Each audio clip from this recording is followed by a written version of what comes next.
면서 그 사람에 대해서 이런 사람이구나 저런 사람인가를 판단하는 경우가 있습니다. 다시 말하면 우리가 지금까지 걸어왔던 그 인생의 길, 그 인생의 길이 어떤 길인지 그 걸어왔던 그러한 인생의 길 아니면 발걸음, 이것이 그 사람의 현재의 모습이라고도 그렇게 볼 수가 있습니다. 우리는 누구나 이 세상에 다 태어났고, 그래서 지금까지 인생의 여정, 인생의 길을 걸어왔고, 또 지금도 그 인생의 길을 걸어가고 있는 중입니다. 그러면 여러분도 오늘까지 이렇게 살아오시면서 자기의 인생의 발걸음이 어떠한 발걸음이었다고 생각을 하십니까? 참으로 기쁘고 감사하고 보람된 그런 발걸음이었는가? 그렇지 않으면 되돌아보니까 참 후회투성이인 그러한 발걸음이었는가? 우리의 현실을 보면 우리 인생의 발걸음에는 아름다운 발걸음이 있는가 하면 그렇지 못한 발걸음이 있는 것이 사실입니다. 아름답지 못한 발걸음이라고 하는 게 뭘까 하는 걸 생각해 본다고 한다면 여러 가지 죄라든가 악이라든가 이런 거를 따라서 걸어왔던 발걸음, 인생의 목적이 그냥 즐기고 남에게 해치고 하는 어떤 그런 대로 그런 식으로 살아왔다고 한다면 그건 그렇게 아름다운 발걸음이라고 그렇게 볼 수가 없을 겁니다. 구약 성경의 잠언을 보게 되면 발걸음에 대해서 이렇게 기록이 되어 있는 것을 볼 수가 있는데, 잠언 6장 16절로부터 19절을 보게 되면 이런 말씀이 기록되어 있습니다. 여호와께서 미워하시는 것, 곧 그의 마음에 싫어하는 것이 67가지이니 곧 교만한 눈과 거짓된 혀와 무죄한 자의 피를 흘리는 손과 악한 계교를 꾀하는 마음과, 그 다음 구절이 중요합니다. 빨리 악으로 달려가는 발과 거짓을 말하는 망령된 증인과 및 형제 사이를 이간하는 자니라. 그렇게 기록이 되어 있습니다. 하나님께서 미워하시는 것이 이제 몇 가지가 있는데, 그 중에서 빨리 악으로 달려가는 발이, 이것이 하나님께서 미워하시는 이제 그러한 것이라고 하는 거죠. 또한 선지자 이사야도 이사야서 59장 7절을 보게 되면 그 발은 행악하기에 빠르고, 그 발은 행악하게 빠르고, 그러니까 악을 저지르는데 굉장히 빠르다라는, 그리고 무죄한 피를 흘리기에 신속하다. 그 생각은 악한 생각이라 황폐와 파멸이 그 길에 있으며, 그렇게 표현을 하고 있습니다. 또한 잠언서에도 보게 되면 잠언서 5장 5절로부터 6절을 보게 되면 그의 발은 사지로 내려가며 그의 걸음은 수월로 나아가나니 그는 생명의 평탄한 길을 찾지 못하며 자기 길이 든든하지 못하여도 그것을 깨닫지 못하느니라. 그렇게 기록이 되어 있습니다. 이러한 말씀들에 의하면 우리가 이제 하루하루 걸어가는 인생의 발걸음에는 아름다운 발걸음이 있는 것 반면에 그렇지 못한 발걸음이라고 하는 말은 죄와 악으로 달려가는 그러한 발걸음도 있다라고 하는 겁니다. 우리 인간을 창조하신 하나님은 비록 우리가 이 세상에 태어나서 죄를 짓고 그리고 부족하지만, 그래서 당황된 그러한 길을 그렇게 걸어가지만, 조금 전에 우리 권사님 찬양했을 때 세상에서 방황할 때 하는 그런 방황의 길을 우리가 걸어갈 수 있고, 때로는 잘못된 길을 걸어갈지라도 우리의 인생이 하나님이 보시기에는 헛된 인생이 아닌 값지고 아름다운 발걸음을 걸어가도록 항상 우리를 인도해 주시는 분, 그분이 바로 하나님이고 바로 예수 그리스도라고 하는 겁니다. 구약 성경을 보게 되면 이스라엘의 위대한 민족의 지도자였던 모세가 지도자로서 하나님으로부터 부르심을 받기 전에, 여러분들이 잘 아시는 것처럼 자기 동족을, 이스라엘 백성을 죽인 살인자로서 애굽의 왕실에서 이제 도망을 하게 되고, 그래서 이제 미디안 광야라고 하는 곳에 가게 돼서 제사장 이드로의 양을 치게 되는 그러한 내용들이 나오게 됩니다. 그런데 하루는요, 하나님께서 그 모세를 떨기나무 불꽃 가운데서 나타나셔서 이 모세를 부르십니다. 하나님은 모세로 하여금 네 발에서 신을 벗으라고 그렇게 말씀을 하십니다. 출애굽기 3장 5절을 보게 되면 하나님이 이르시되 이리로 가까이 오지 말라. 내가 선 곳은 거룩한 땅이니 내 발에서 신을 벗어라. 내 발에서 신을 벗으라. 이게 도대체 무슨 뜻일까요? 내 발에서 신을 벗으라. 물론 여러 가지 영적인 의미도 있다고 생각을 합니다만, 하나님이 지금까지 모세가 살아왔던, 어떻게 보면 더럽기도 하고 인간적이기도 하고 때 묻은 피곤한 지친 그러한 발, 그리고 무의미하게 살아왔던 그러한 허무한 삶의 발걸음을 다 벗으라는 거예요. 정말 지금까지 살아왔던 그 발걸음을 다 벗으라고 하는, 그런 신을 벗으라고 하는 거죠. 그리고 이제는 새로운 발걸음의 인생을 그에게 인도하시는 장면, 이게 바로 하나님께서 모세를 부르셨던 이후에 내 발에서 신을 벗으라고 하는 그러한 장면입니다. 그것은 바로 이스라엘 민족을 애굽의 학정에서 구원해서 하나님이 약속하는 땅으로 이제 인도하는 그러한 지도자로서의 그러한 발걸음으로 인도하시는, 이것이 바로 하나님께서 모세를 부르신 이유 중에 큰 이유 중에 하나였다라고 하는 겁니다. 오늘 우리가 조금 전에 함께 읽은 그러한 성경 본문에도 보게 되면 사도 바울은 우리에게 이제 아름다운 발에 대해서 말씀을 하고 있어요. 아름다운 발에 대해서 말씀을 하고 있는데, 오늘 성경 15절을 보게 되면 이런 말씀이 기록이 되어 있습니다. 보내심을 받지 아니하였으면 어찌 전파하리요? 기록된 바 아름답도다 좋은 소식을 전하는 자들의 발이요 함과 같으니라. 아름답도다 좋은 소식을 전하는 자의 발이라고 하는 것, 이것은 사실은 오늘 성경 말씀에 그 바울이 혼자 자기가 기록한 것이 아니라 이거는 이미 구약 성경에 기록되어 있는 내용이었습니다. 구약 성경 이사야서 52장 7절을 보게 되면 좋은 소식을 전하며 평화를 공포하며 복된 좋은 소식을 가져오며 구원을 공포하며 시온을 향하여 이르기를 내 하나님이 통치하신다 하는 자의 산을 넘는 발이여 어찌 그리 아름다운가. 그렇게 기록이 되어 있습니다. 이 말씀에 의하면 좋은 소식을 전하는 아름다운 발이 있다라고 하는 겁니다. 우리가 인생을 살아가면서 죄된 발도 있고 악의 발도 있고 여러 가지 발도 있지만 좋은 소식을 전하는 아름다운 발이 있다라고 하는 거예요. 물론 여기서 좋은 소식이라고 하는 것은 신약 성경적으로 표현을 한다고 한다면 복음을 말하는 거고, 복음이라고 하는 말은 예수가 그리스도라고 하는 것, 이 복음을 뜻하는 것이고, 복음을 전하는 자의 그 아름다운 발은, 이거는 다른 말로 표현한다고 한다면 전도하는 자의 모습을 상징한다고 그렇게 볼 수가 있습니다. 오늘은 2월의 두 번째 주일, 매년마다 2월의 두 번째 주일은 우리 제일대한기독교회에서 매년 지키고 있는 전도주일입니다. 그 전도주일을 우리가 맞이하면서 우리가 걸어가는 인생의 길 속에서 좋은 소식인 복음을 전하는 아름다운 발을 소유하기 위해서 우리에게 필요한 믿음의 요소가 어떤 것이 있는가에 대해서 함께 생각해 보면서 오늘은 복음을 전하는 자의 발이라고 하는 그런 제목으로 말씀을 드리도록 하겠습니다.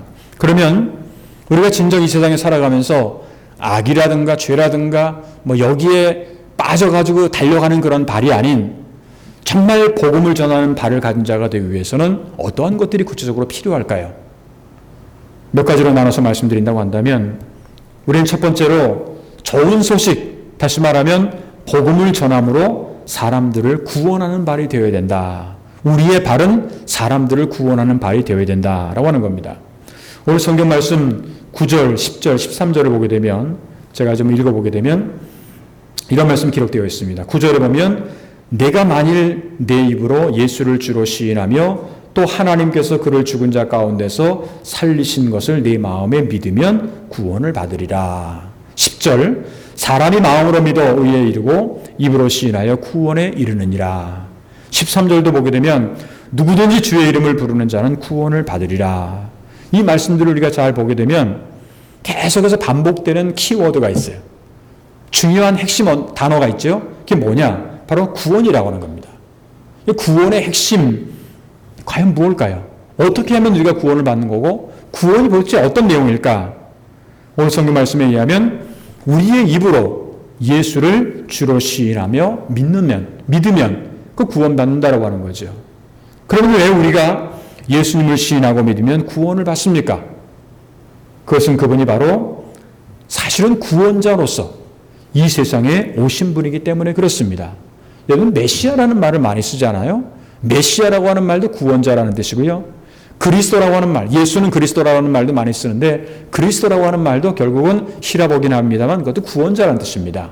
그러니까 결국은 메시아는 히브리어로 구원자라는 뜻이고 그리스도라고 하는 말은 히라보로 구원자라는 뜻이고 우리 한국말로는 일본 말로는 다 구원자, 일본어로는 이제 스쿠이누시 이런 말을 우리가 쓰지 않습니까? 결국은 말만 바꾼 거지 다 똑같은 얘기입니다. 결국 구원이라고 하는 것이 우리의 핵심인데 예수님께서 이 땅에 오신 목적이 뭘까? 마태복음 1장 21절을 보게 되면 크리스마스 때 자주 인용하는 말씀이긴 합니다만 아들을 낳으리니 그 이름을 예수라 하라. 이는 그가 자기 백성을 그들의 죄에서 구원할 자이심이라 하니라.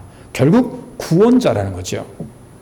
예수님이 이 땅에 태어나신 목적이 뭐냐? 한마디로 말하면 구원을 위해서, 우리를 구원해 주시기 위해서 예수님께서 이 땅에 오셨다라고 하는 겁니다. 그렇기 때문에 누구든지 주의 이름을 부르는 자, 주의 이름을 믿는 자, 이 사람들은 구원을 받을 수 있다라고 하는 겁니다. 우리가 현재 신앙생활을 하면서 다 믿음을 가지고 있다고 얘기를 하는데 우리가 어떠한 믿음을 가지고 있어야 되느냐?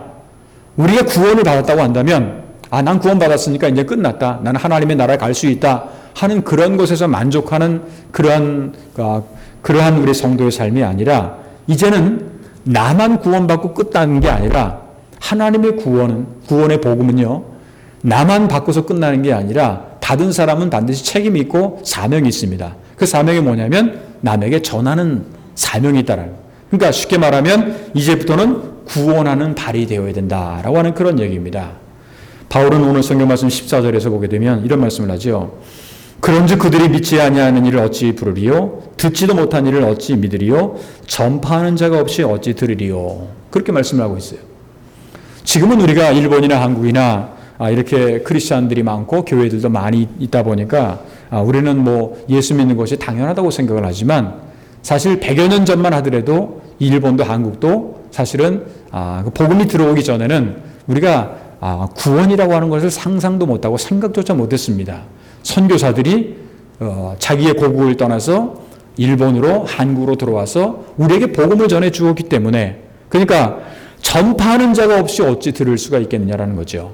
그들이 우리에게 전파를 해줬기 때문에 우리도 그 말씀을 들어서 복음을 들어서 우리도 구원을 받았다라고 하는 겁니다. 그러니까 예수님을 믿는 사람들은요 반드시 사명이 있는데 그것은 뭐냐면 전해야 하고 남들이 그걸 믿도록 해야 된다라고 하는 겁니다.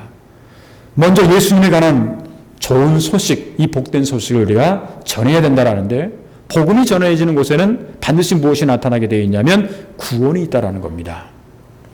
그러기에 복음을 전하는 발걸음은 구원을 위한 발걸음이고, 그리고 이 발걸음은 하나님께서 가장 아름답고 귀하게 여겨주시는 그러한 발걸음입니다. 제가 얼마 전에 어떤 글을 보았는데 이제 우리가 보통 이제 천국에 대한 얘기를 많이 하면서 천국에 들어가려면 문 입구에 천국에 들어가는 모든 사람들에게 두 가지 질문이 주어진다고 합니다. 좀 재미난 글이어서 좀 읽어봤는데 첫 번째 질문은 뭐냐면 당신은 여기 어떻게 올 수 있었느냐? 가 첫 번째 질문이고 두 번째 질문은 뭐냐면 그런데 당신은 혼자 왔느냐? 라는 그런 질문이랍니다. 첫 번째 질문에 대해서는 우리가 이렇게 답할 수가 있을 거예요.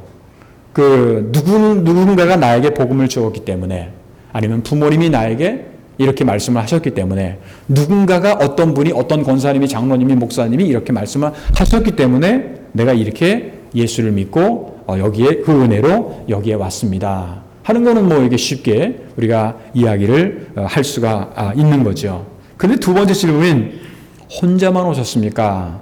라고 하는 그런 질문에 대해서 이거는 사실 우리가 좀 걱정이 되는 거예요. 내가 온 건 잘 왔는데 그럼 당신 혼자 왔느냐? 라고 하는 그런 질문에 대해서 과연 우리가 어떻게 대답을 할 수가 있을까? 얼마 전에 제가 어떤 SNS를 통해서 저한테 누군가가, 우리 교회 어떤 분입니다, 저한테 글이 왔어요.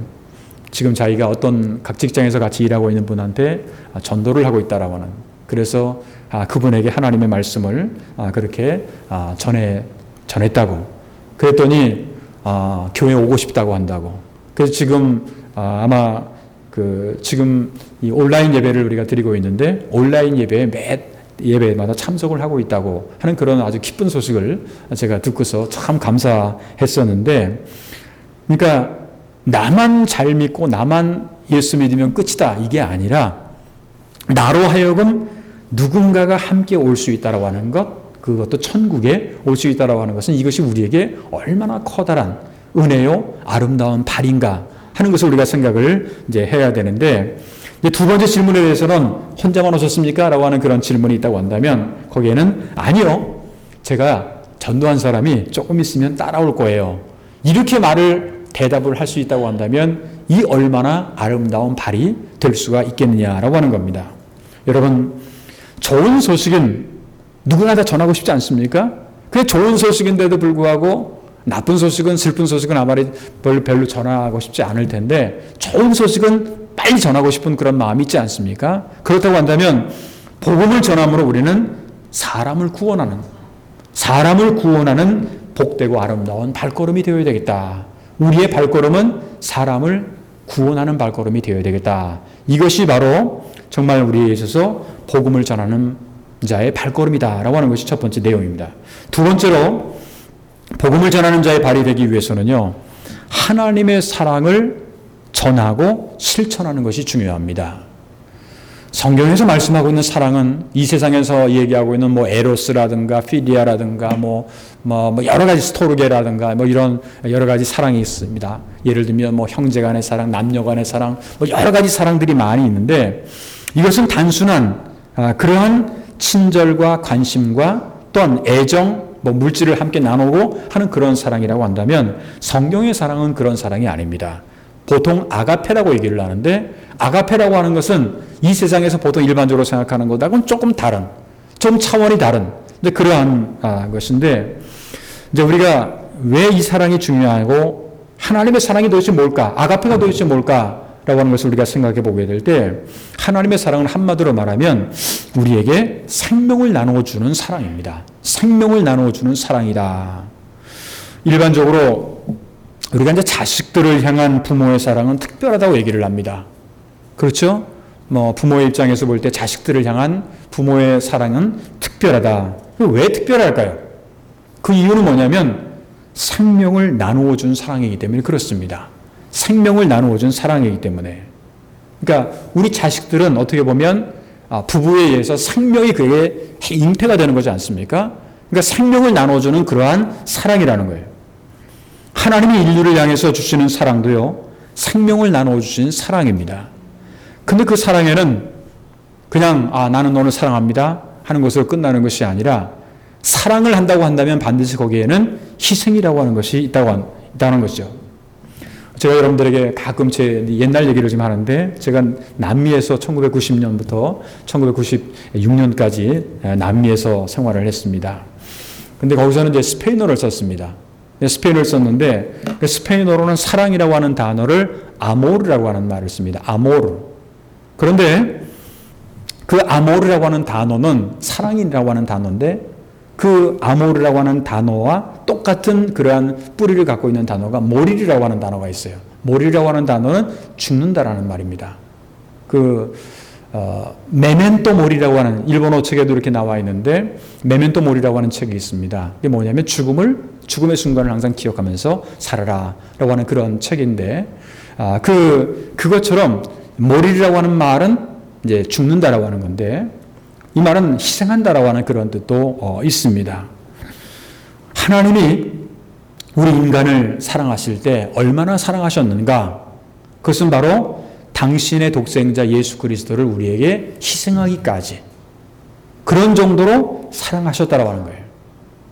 아마도 여러분들 가운데는 젊어서나 아니면 어렸을 때 교회 학교를 다녔던 분들도 많이 계실 텐데, 어렸을 때 교회 가면 성경 암송을 참 많이 하죠. 이 성경 암송을 하게 되면 나중에 상도 주고 노트도 받고 연필도 받고 막 그렇게 했던 기억이 나는데, 저도 사실 어렸을 때부터 교회를 다니다 보니까 또 모태신앙이다 보니까 어렸을 때 이렇게 상 받는 걸 되게 좋아해가지고 성경 구절을 암기하면 상을 준다. 그래서 이제 성경 구절을 많이 이제 암기까지 했는데, 제일 잘하는 암기하는 것 중에 하나가 뭐냐면 요한복음 3장 16절. 여러분들이 아마 더 대부분의 분들이 암기를 하실 텐데, 하나님이 세상을 이처럼 사랑하사 독생자를 주셨으니, 하나님이 세상을 이처럼 사랑하사 독생자를 주셨으니 이는 그를 믿는 자마다 멸망치 않고 영생을 얻게 하려 하심이라. 하나님이 그 아들을 세상에 보내신 것은 세상을 심판하려 하심이 아니요 그런 말미암아 세상이 구원을 받게 하려 하심이라. 하나님이 세상을 얼마나 사랑하셨느냐? 자기 아들을 주시기까지, 희생하시기까지 사랑하셨다라고 하는 이제 그런 건데, 사도 요한이라고 하는 사람이 하나님의 사랑이라고 하는 것을 강조하면서 우리들도 서로 사랑하라고 하는 얘기를 강조를 합니다. 요한일서 4장 7절로부터 8절을 보게 되면 사랑하는 자들아 우리가 서로 사랑하자. 사랑은 하나님께 속한 것이니 사랑하는 자마다 하나님으로부터 나서 하나님을 알고 사랑하지 아니하는 자는 하나님을 알지 못하나니 이는 하나님은 사랑이심이라. 그렇게 기록을 하고 있고, 계속해서 요한은 요한일서 4장 11절을 보게 되면 사랑하는 자들아 하나님이 이같이 우리를 사랑하셨은즉 우리도 서로 사랑하는 것이 마땅하도다. 이렇게 강조를 하고 있습니다. 이와 같이 우리가 서로 사랑하고 하나님의 사랑을 전하고 실천하는 그러한 사람, 그러한 발이 우리가 되게 될 때 우리의 발걸음은 정말로 아름다운 발걸음이 되죠. 사랑을 실천하는 발걸음처럼 아름다운 발걸음이 있습니까? 또 사랑을 전하는 발걸음처럼 아름다운 발걸음이 있습니까? 어떤 사람은 꼭 가서 사람들에게 전하는 것이 저 사람 못됐대 해가지고 그냥 안 좋은 소문이라든가 아니면 다른 사람을 이간질하는가라든가 이런 것들은 하나님이 원하시는 게 아니라고 말씀을 드렸지 않습니까? 그러니까 남에게 전하려면 이왕이면 좋은 하나님의 사랑을 전하고 또 이웃에게 사랑을 전하고 이것처럼 아름다운 발이 어디 있겠느냐라고 하는 거죠. 세 번째 마지막으로 좋은 소식인 복음을 전하는 자의 발을 갖고 있는 사람은요, 항상 감사의 열매를 맺게 됩니다. 사도 바울은 오늘 성경 말씀 10절에서 보게 되면 예수님을 믿는 것에 대해서 이렇게 기록을 했습니다. 사람이 마음으로 믿어 의에 이르고 입으로 시인하여 구원에 이르느니라. 마음으로 믿어 의에 이르고 입으로 시인하여 구원에 이르느니라. 그런데 사람이 마음으로 믿고 또 입으로 시인해서 구원을 받았을 때 나타나는 현상이 뭐예요? 마음으로 믿고 입으로 시인해 구원받는 사람이 나타나는 그것이 뭐냐면 바로 감사합니다. 나같이 못된 사람이, 나 같은 죄인이 이렇게 하나님께서 나를 특별한 은혜 가운데서 나를 구원해 주셨다라고 하는 것, 이거는 죽을 수밖에 없었던 사람인데 나를 살려주셨다라고 하는 것, 여기에는 감사밖에는 나올 게 없다라고 하는 거죠. 예수님께서 나를 구원해 주신다는 확신, 이것은요 마치 죽을 수밖에 없던 그런 사람에게 생명이 주어졌다라고 하는 것, 이것은 바로 우리에게 있어서는 감사의 열매를 맺을 수가 있다라고 하는 겁니다. 현재 여러분들은 어떻습니까? 주님이 나의 구원자가 되신 것에 대한 감격과 감사가 있습니까? 그렇지 않으면 맨날 똑같은 건데 하는 그런 식으로 그냥 평범한 그러한 신앙생활을 하고 있습니다. 정말 우리가 나의 주님 대신 예수님께서 나를 구원해 주셨다라고 하는 그러한 것을 알고 있고 감사하고 있다고 한다면 정말 우리는 구원받은 증거입니다. 그게. 감사할 수 있다면 그건 구원받은 분명한 증거가 됩니다. 그런데 감사는 입으로만 표현해서는 안 되고요. 감사를 행위로 드러내야 됩니다. 감사의 표현을 행위로 드러내야 된다. 왜냐하면 구원받은 기쁨이 이렇게 큰데, 이렇게 너무 큰데, 죽다가 살아났는데 감사를 안 하다니요? 구원받은 사람이 감사를 어떻게 하느냐? 한마디로 말하면 이거를 전하는 거예요. 나 이렇게 해서 구원을 받았다. 나 이렇게 해서 살았다. 이것을 한 사람 한 사람에게 전하는 것. 이게 구원의 기쁜 소식이요. 좋은 소식인데 바로 이것을 주변의 사람들에게 전하는 겁니다. 복음을 전하는 발걸음은요, 항상 감사하는 발걸음이에요. 누구에게 복음을 전할 때, 그냥 나는 원하지 않는데 어쩔 수 없이 전할 수밖에 없어서 그렇게 전하는 건 그건 진짜 전하는 게 아니죠. 정말 감사해서 내가 이렇게 구원을 받았는데 너무 감사해서 남에게 발걸음을 감사하는 발걸음으로 우리가 전하는 겁니다. 구원받은 것에 대해서 감사하는 사람은요, 구원해 주신 복음을 함께 반드시 나누게 되어 있습니다. 그렇기 때문에 복음을 전하는 자의 발걸음은 아름다운 발걸음, 그리고 감사와 기쁨이 넘쳐나는 발걸음이 된다고 하는 겁니다. 사도 바울은 골로새서 3장 17절에 보게 되면 또 무엇을 하든지 말이나 일이나 다 주 예수의 이름으로 하고 그를 힘입어 하나님 아버지께 감사하라. 감사하라. 그렇게 했습니다. 감사하는 사람은요, 복음을 전하게 되어 있어요. 또 감사하는 사람의 발은 얼마나 아름다운지 모릅니다. 사람이 사람을 평가하는 것이 아니라 하나님이 우리를 보실 때 가장 아름다운 발이 어떤 발인가를 우리가 늘 의식하면서 살아가는 것, 이것이 바로 우리 크리스찬들의 삶의 모습이 되어야 될 것입니다. 사랑하는 성도 여러분, 우리가 크리스찬으로 살아가면서 정말 아름다운 발걸음이라고 하는 것이 무엇이라고 여러분들은 생각을 하십니까? 우리 모두는 복음의 좋은 소식을 전해주고 이를 함께 나누는 복된 인생을 걸어가는 그리스도인들입니다. 그리스도인들이라고 한다면 날마다 구원을 위한 발걸음이 되어야 되겠고, 그리고 사랑을 실천하고 사랑을 전하는 발걸음이 되어야 되겠고, 그리고 감사의 발걸음이 되어야 된다라고 하는 겁니다. 이런 발걸음을 이렇게 쭉 걸어가는 사람의 모습은요, 저는 전문가가 아니라 잘 모르겠는데 발걸음을 이렇게 뒷모습을 보면서 걸어가는 모습을 보면은요, 저 사람이 지금 감사해서 걸어가고 있는지 기뻐서 걸어가고 있는지 아니면 그냥 축 처져가지고 그냥 인생의 모든 불만 원망하면서 걸어가는지는 뒤에 있는 그 사람의 걷는 발걸음 보면 다 안다 그럽니다. 사실 저는 거기까지 모르겠는데, 그런데 우리의 발걸음이 어떤 발걸음이 되느냐, 정말 구원하고 사랑을 전하는 발걸음, 얼마나 가볍고 얼마나 기쁘고 얼마나 좋겠습니까? 거기다 감사가 붙여진다고 한다면 우리의 발걸음이 얼마나 가볍고 얼마나 좋은 아름다운 그런 발걸음이 되는지 우리가 오늘 말씀을 통해서 다시 한번 되돌아보면서 이제 간절히 바라기는 오늘 금년도 전도주의를 우리가 맞이하면서 사도 바울이 성경 오늘 본문에서 가르쳐준 좋은 소식인 복음을 전하는 자의 아름다운 그러한 발이 되어서 정말 우리 인생이 아름답고, 그리고 앞으로 복된 인생을 걸어갈 뿐만 아니라 전도의 풍성한 열매도, 그래서 언젠가 우리가 주님 앞에 서게 될 때 참 잘했다 라고 칭찬받을 수 있을 만한 그런 앞으로의 우리의 모든 그러한 신앙의 여정이 되시기를 주님의 이름으로 축원합니다. 기도하겠습니다. 은혜로우신 하나님, 오늘 2월의 두 번째 주일, 오늘은 금년도 전도주일을 맞이하면서 그리스도의 몸된 교회에서, 그리고 각 가정에서 온라인을 통해서 하나님 앞에 예배의 자리에 앉게 하신 그 은혜를 진심으로 감사를 드립니다. 하나님, 우리가 그리스도인으로서 하나님을 믿는 성도로서 우리의 사명이 있는데, 그것은 바로 하나님의 복음을, 예수 그리스도를 한 심령이라도 많은 사람들에게 전하는 것이 우리의 사명이라고 했습니다. 오늘 성경 통해서 사도 바울은 복음을 전하는 자의 발이 얼마나 아름다운 발인지에 대해서 우리에게 말씀을 하고 있습니다.